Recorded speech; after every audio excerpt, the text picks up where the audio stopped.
Jadi insya Allah kalau diagnosis tepat, insya Allah obatnya pun sudah ada di sekitar kita. Rasulullah bersabda, saya ingat sabda Rasulullah ini, ya, mengatakan likulidain dawaun, setiap penyakit pasti ada obatnya.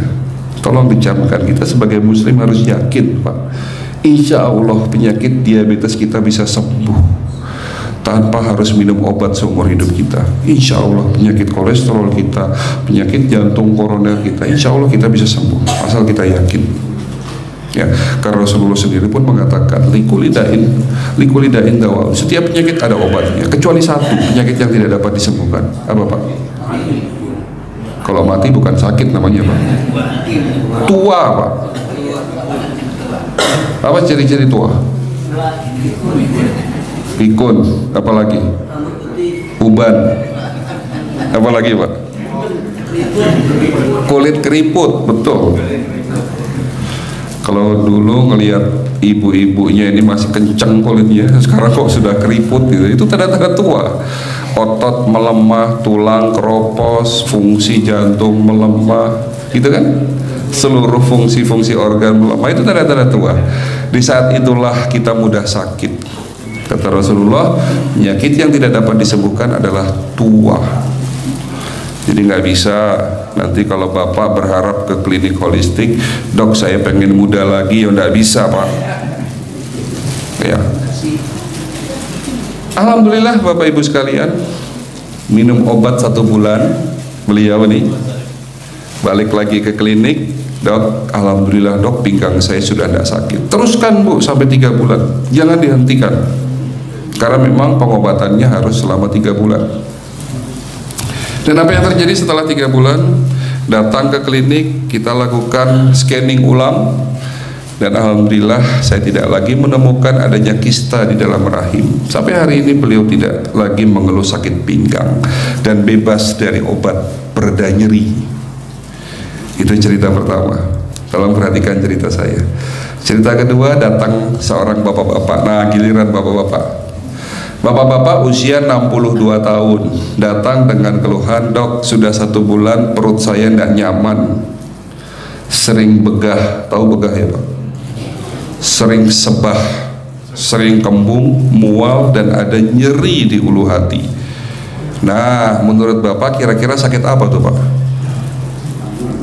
Mual, kembung, nyeri ulu hati, kira-kira sakit apa?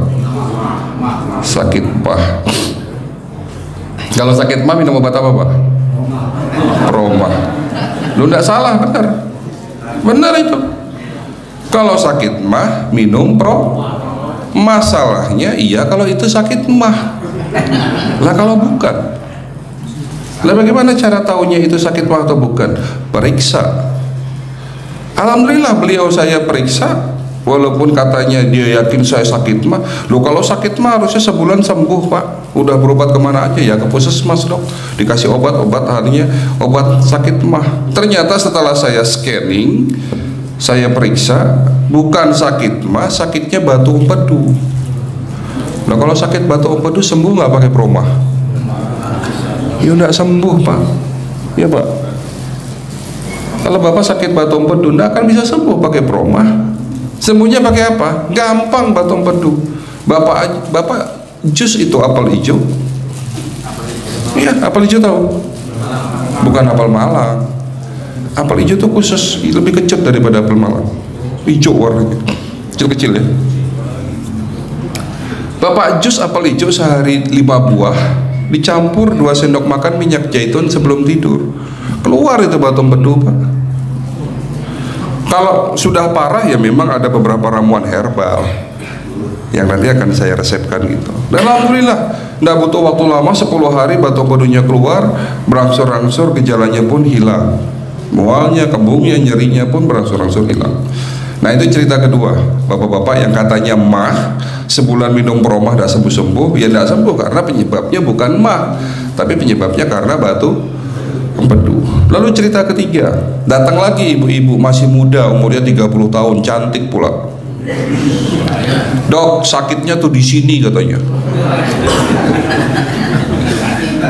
Saya pikir sakit hati itu ya. Enggak dok, saya ini kalau malam mau tidur suka nyeri dada sebelah kiri, kayak ketusuk-tusuk, sengkring-sengkring kalau orang Jawa bilang. Nah kira-kira sakit apa tuh Pak? Jadi kita berpikir kalau nyeri dada mungkin sakit jantung. Bahkan dokter di rumah sakit sudah meriksa beliau, hasil EKG-nya, hasil EKG, hasil rekam jantung menyatakan sakit jantung loh Pak.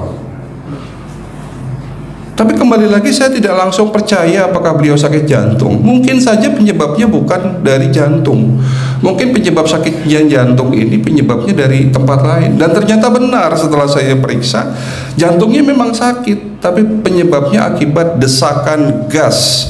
Desakan gas akibat usus besarnya terlalu tinggi, terlalu banyak sisa makanan yang tidak terbuang, lengket di dalam usus menghasilkan gas, gasnya naik ke atas menekan jantung, jantungnya sakit, tapi penyebabnya dari usus. Kalau gitu yang saya obati jantungnya atau ususnya duluan? Ususnya duluan yang saya bersihkan. Saya tidak kasih obat macam-macam, saya berikan obat untuk membersihkan usus.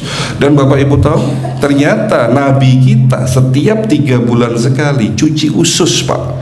Setiap 3 bulan sekali Rasulullah itu meramu buah yang namanya buah sena.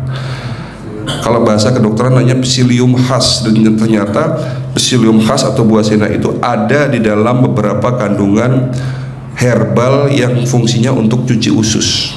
Itu ternyata 1400 tahun di saat zaman Nabi kita sudah melakukan detox usus. Pertanyaannya, Bapak sudah pernah nggak cuci usus? Belum pernah. Dan ternyata hampir 80% penyakit dalam tubuh kita berasal dari usus yang kotor. Jadi kalau ingin sehat Pak, yang pertama harus dilakukan bersihkan usus, yang kedua bersihkan darah. Kalau usus sama darah kita bersih, insya Allah kita sehat. Ya, jadi ini cerita, 3 cerita tadi kesimpulannya apa Pak? Kenapa penyakit kita tidak sembuh-sembuh? Kesimpulannya karena salah diagnosis. Ya, jadi pesan yang ingin saya sampaikan, jika kita sakit jangan buru-buru minum obat, tapi pastikan dulu penyebab sakit kita apa Pak. Nanti kalau sudah tahu penyebab sakit kita, insya Allah rumput di pinggir rumah yang kemungkinan Bapak injak bisa saja itu jadi obat buat kita. Betul Pak? Iya. Oke, itu jawaban kedua kenapa penyakit kronis sulit disembuhkan. Yang terakhir, penyebabnya karena ketahuannya sudah terlanjur parah. Penyakit hari ini ditemukan setelah parah, gejalanya muncul setelah parah, itu maksudnya. Saya ada satu cerita, mudah-mudahan cerita ini menjadi pelajaran buat kita.